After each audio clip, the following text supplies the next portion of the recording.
Jesus Christ, light of life. ప్రభువునందు ప్రియ సహోదరి సహోదరులారా, ఈ సమయంలో దేవుని సన్నిధిలో చేరిన మీ అందరికీ యేసుక్రీస్తు నామంలో వందనములు. ప్రేమగల తండ్రి, ఈ సమయంలో నీ పాదాల చెంతకు వచ్చిన బిడ్డలందరినీ నీవు సిలువలో కార్చిన అమూల్యమైన రక్తంతో కడిగి పవిత్రపరచండి.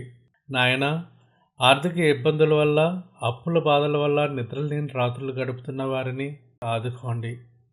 దీర్ఘకాలిక వ్యాధులతో, అనారోగ్యంతో బాధపడుతున్న వారికి స్వస్థతను ప్రసాదించండి. చాలా కాలంగా సంతానం లేక ఆశతో కన్నీటితో ఎదురు చూస్తున్న దంపతులను దర్శించండి. వారి నిరీక్షణను ఫలభరితం చేయండి. వివాహం కోసం ప్రార్థనతో ఎదురు చూస్తున్న నీ కుమారులు కుమార్తెలను జ్ఞాపకం చేసుకోండి. సరైన ఉపాధి లేక ఆందోళన చెందుతున్న వారికి, ఆశించిన ఉద్యోగం కోసం ఎదురు చూస్తున్న వారికి వారి ఉద్యోగం దయచేయండి. పాపపు ఊబిలో చిక్కుకొని బయటకు రాలేక విముక్తి కోసం ప్రయత్నిస్తున్న వారిని నీ శక్తితో ఆ బంధకాల నుండి విడిపించండి. మా ఇంటిలో, మా హృదయాలలో మీ శాంతిని నింపమని యేసుక్రీస్తు నామమున అడిగి వేడుకొంచున్నాము తండ్రి. ఆమెన్. కయీను తన తమ్ముడైన హేబేలుతో మాట్లాడాను. వారు పొలంలో ఉన్నప్పుడు కయీను తన తమ్ముడైన హేబేలు మీద పడి అతనిని చంపెను. మనం బైబిల్లో చూసినప్పుడు వారిద్దరి మధ్య ఏం జరిగిందో బైబిల్ వివరంగా చెప్పలేదు. కానీ హేబేలు దేవుని దృష్టిలో అంగీకరింపబడటం, కయీనుది తిరస్కరింపబడటం వారిద్దరి మధ్య దూరాన్ని పెంచింది. లోకంలో అసూయ గూడు కట్టుకున్నప్పుడు అది సహోదరత్వాన్ని కూడా మర్చిపోయేలా చేస్తుంది. వారు పొలంలో ఉన్నప్పుడు కయీను తన తమ్ముడి మీద పడి చంపెను. ఎంతటి దారుణం! ప్రేమించాల్సిన తోడబుట్టిన వాడిని ద్వేషించి ప్రాణం తీసే స్థితికి కయీను పడిపోయాడు. మన జీవితాల్లో కూడా ఒకరిపై ఒకరు ఉన్న చిన్న అసూయ, కోపం కాలక్రమేణా ఎంతటి విధ్వంసాన్ని దారితీస్తాయో గమనించండి. యెహోవా నీ తమ్ముడైన హేబేలు ఎక్కడున్నాడని కయీనును అడుగగా అతడు, నేనెరుగను, నా తమ్మునికి నేను కావలివాడునా అనెను. హేబేలు గురించి దేవునికి తెలియదా? ఖచ్చితంగా తెలుసు. ఆయన మన రహస్య ఆలోచనలను, పాపాలను కూడా చూసేవాడు. కానీ దేవుడు కయీనుకు తన పాపాన్ని ఒప్పుకునే అవకాశాన్ని ఇచ్చాడు. కానీ కయీను ఏం చేశాడు? నేను ఎరుగను, నా తమ్ముడికి నేను కావలివాడునా అని అహంకారంతో సమాధానం చెప్పాడు. పాపం మానవుణ్ణి అబద్ధాలు కోరుగా, బాధ్యత లేనివారుగా మారుస్తుంది. నేడు మన పరిస్థితి ఎలా ఉంది? మనం చేసే తప్పులు కప్పిపుచ్చుకోవడానికి దేవుని సన్నిధిలో కూడా అబద్ధాలు ఆడుతున్నామా? మన వారి పట్ల బాధ్యత కలిగి ఉన్నామా అని ప్రశ్నించుకుందాం. అప్పుడు ఆయన, నీవు చేసిన పని ఏమిటి?